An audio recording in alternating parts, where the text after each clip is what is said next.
Good morning, Algebra 1 CP. Hopefully you're having a great day so far. Unlike yesterday, I'm coming at you from school today, but we're going to get our math on just the same. Yesterday, I really talked to you about linear equation word problems in which we were focusing on translating words to math, and we're certainly going to continue that focus today. But yesterday was really more about if you had a word problem that said 2 times a number plus 3, double a number plus 3, how would you translate that to an equation? And then once you're in an equation, solve it, and how do you answer the question being asked?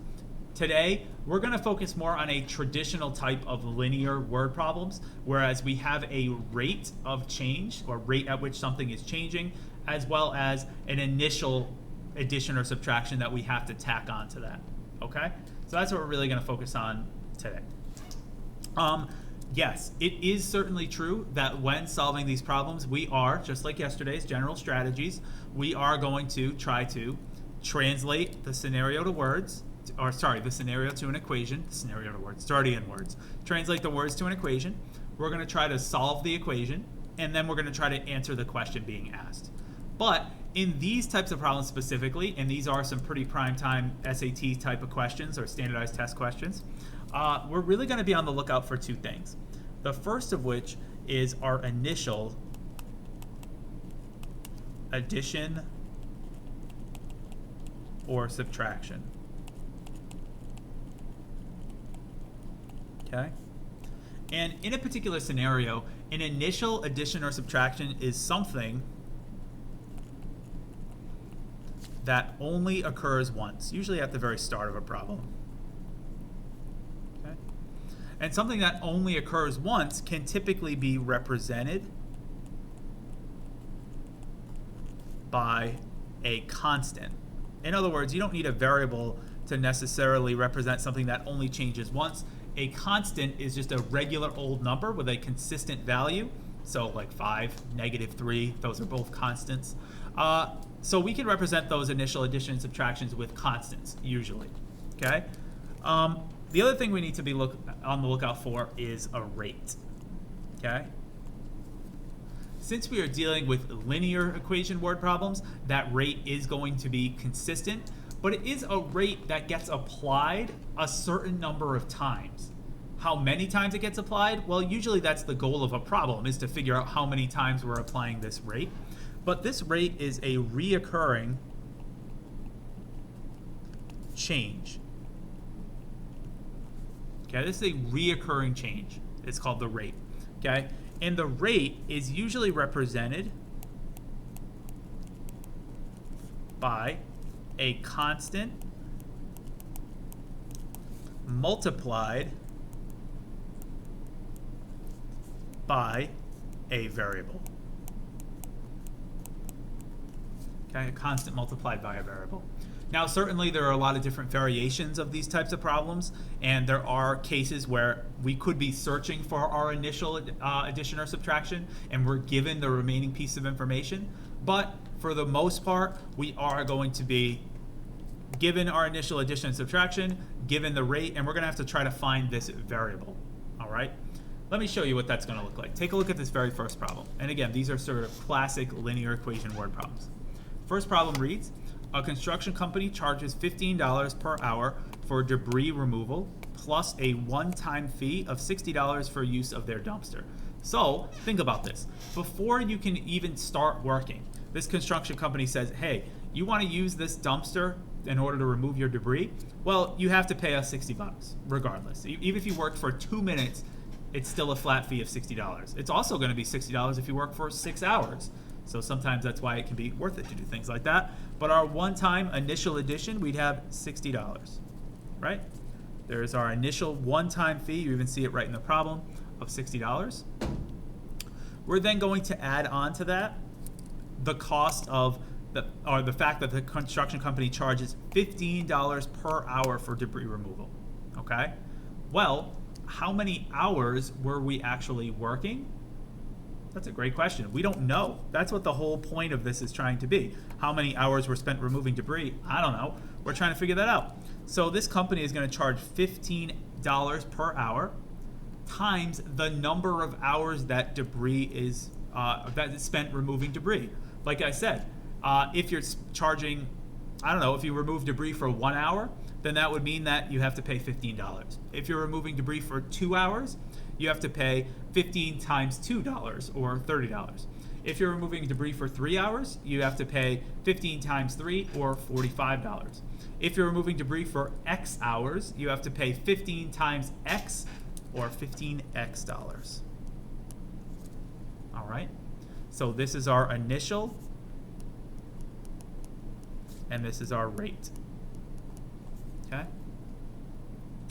And we're told that the total fee, so that would be your initial fee of $60 plus $15 per hour times however many hours that you decided to do.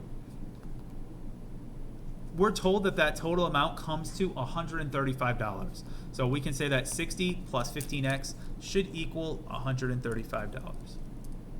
All right? Hopefully that makes sense as to how we came up with that equation. And now the nice thing about these is they do all result in our lovely two-step equations. We love two-step equations, so let's make it happen. Let's solve for this by subtracting 60 from both sides. That gives us 15x is equal to 135 minus 60 is 75. I can now divide both sides by 15, and I get x equals 5. Okay. Now, what does that x equals 5 mean in the context of the problem? Well, that means that 5 hours were spent removing debris, because 5 times 15 would be 75, plus 60 makes our 135. So we would answer this by saying 5 hours were spent removing debris. Okay? Hopefully that makes sense to everybody. All right, we're moving on to the next one.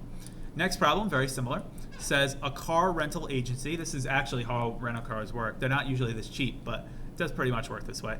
Says they charge $65 to rent a car. So flat fee right off the bat. You want to rent a car, pay us $65. That's our initial condition, right? Our initial addition. Plus, this charges an additional 45 cents for each mile driven. So how many miles did we actually drive in this car? We don't know the answer to that question, but it charges additional 45 cents. Did I say dollars? 45 cents, that would be very expensive. 45 cents for each mile driven. So an additional 45 cents per mile is going to be 0.45, that's 45 cents, times however many miles that I drive. We'll call it X. Okay? If my bill at the end of the week was $204.50, meaning that all of this added together, the $65 that I paid once, plus the 45 cents that I paid per mile, equals $204.50. Then we ask how many miles did the car travel. So I'm trying to figure out how many miles did we travel. Hopefully that makes sense how I set that up, right? Here's my one-time charge, and here's my rate, correct? 45 cents per mile. So 45 cents times the number of miles tells us how much we paid on that. If we add the $65 to that, that should result in the $204.50 charge. Now, let's figure that out. Again, this is a two-step equation. There's a decimal in there, but we don't need to be afraid of decimals. We subtract 65 from both sides. You get 0.45x equals, if you need to use a calculator, totally fine. We could do 204, get rid of that, 204.50 minus 65, bam, I get 139.5.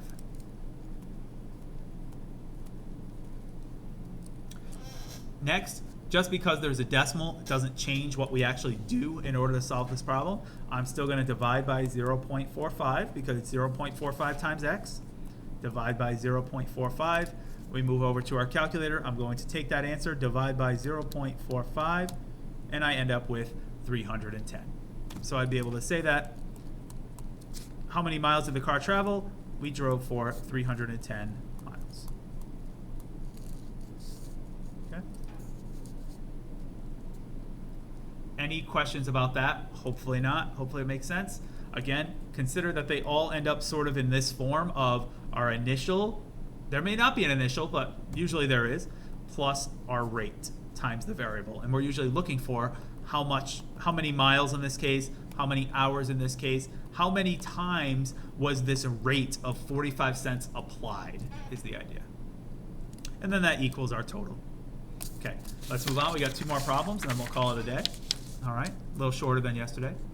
This says, Manny bought a house in Cumberland for $200,000. Not a bad deal. He placed $15,000 as a down payment for the house. If he paid for the rest of the house in 360 equal payments, how much was each payment? So this is a similar type of question, but asked in a different way. So this one gives us the total first. This one tells us that Manny's house totaled, I don't need the dollar sign, totaled $200,000. Okay, $200,000. Well, of that $200,000, he placed $15,000 as a down payment. Means that right off the bat, he said, I'm going to pay $15,000, right? So $15,000 gets taken out of that immediately. He then says, if he paid for the rest of the house in 360 equal payments, how much was each payment? Well, that $200,000 will amount from the $1,500 that he paid once, the one-time initial fee of $1,500, plus 360 equal payments of some unknown amount, right? And we have to figure out how many of or how much each of these payments were. It's almost the opposite, where this time, like in these problems, I was kind of always looking for a time where it was like, oh, how many hours did they work? How many miles did they drive? Here I'm looking for how many payments were there. I'm given the amount per payment. I just need to find out how many payments there were, right? So now that we have this 2-step equation, we can go forward and solve it by subtracting 15,000 from both sides. Get rid of this. That would result in, again, you can use a calculator if you don't feel comfortable. Shouldn't be too tricky though. 200,000 minus 15,000 is 185,000. Do you notice that really you could just do 200 minus 15 and you end up with 185 and the 3 zeros just carry straight down? Crazy stuff. Equals 360x. Now, just like a 1-step equation, bigger numbers than we may be used to dealing with, but we can make it happen. Divide both sides by 360. And again, we break out our handy-dandy calculator if we need it. 185,000 divided by 360. We get about, I can round here, 513.89. So about, each payment was approximately $513.89. And in case you've never seen this squiggly equal sign before, the squiggly equal sign here represents that x is approximately equal to that, okay? So this equal sign that's a little wavy means approximately equal to, okay? So that signifies that we rounded. All right, that's all that is. Okay. Cool. Let's do one more, and then we'll be done for the day. Last one says, Miss Allen ordered math t-shirts for her Algebra 1 CP class. Just throwing it in your head. Just putting it out there, Miss Allen. The t-shirt company, Miss Allen's great. The t-shirt company charges $25 plus $2.50 for each shirt that is produced. Okay? Think about it. Right off the bat, you have your information. Before you can even make a shirt, the t-shirt company says, well, in order to order all the supplies, in order to get the logo made, in order to do that, that's going to cost you 25 bucks. Right? Now, every t-shirt that you want to print, we have to order additional fabric for that. That's going to cost $2.50 per shirt. How many shirts are we making? I don't know. That's what we're going to try to find. So we use an X to represent that. It then says, if Miss Allen's t-shirt order came to a total of $90, so that means the $25 she paid plus $2.50 per shirt, in the end, all equal $90, we can try to figure out how many t-shirts she bought. Okay? Again, notice you have your initial addition and subtraction. You have your rate right here, $2.50 per shirt. How many shirts? We don't know. So we're going to try to find out. We can solve this by subtracting 25 from both sides. We get $2.50 times x is equal to 90 minus 25 is 65. We then divide both sides by $2.50. 2.50. You could write 2.5 if you want instead of 2.50, of course. And you'll end up with x is, I should maybe be able to do this in my head, but I'll need my calculator. Divided by 2.5 is 26. Okay? So that means that Miss Allen purchased 26 t-shirts. Okay. Cool. All right. So just a little quick recap with problems like these. Notice that these problems involve having an initial amount, whether that's an addition or a subtraction. In these problems we've seen they are all additions, but this could certainly be a subtraction where you're starting out in debt or you start out with negative amount and you sort of have to make up for that. You then have your rate, which is your recurring change. Your recurring change represents how many times a particular thing occurs, how many times a particular fee is assessed if you're dealing with money, how many times a particular payment occurs, how many times or how many t-shirts are ordered. It's sort of this recurring rate. Okay, I always think about it in terms of candy bars. I always say if I bought candy bars for $5, if I bought one candy bar, that would be 5 times 1, a total cost of $5. If I bought 2 candy bars, that would be 5 times 2, if candy bars are $5 each, and that would be $10. If I bought 3 candy bars are $5 each, I'd say 5 times 3, $15. Right? So if you bought X candy bars and candy bars were $5 each, then the total cost would be 5 times X candy bars, 5X. Okay? Yes, $5 candy bars would be pretty expensive, but if you're paying $5 for a candy bar, I mean, you might as well make it worth it, right? Get the top shelf stuff. Don't skimp on your candy. All right, you're already like, don't get the diet candy bar. You're having candy. You've already foregone the diet. Like, why even bother? Anyway, we're getting way off track. I apologize. I want to be respectful of your time. If you do have any questions, please feel free to let me know. Thanks for watching, everyone. I hope you have a great rest of your day. Thursday and Friday, we will be practicing word problems.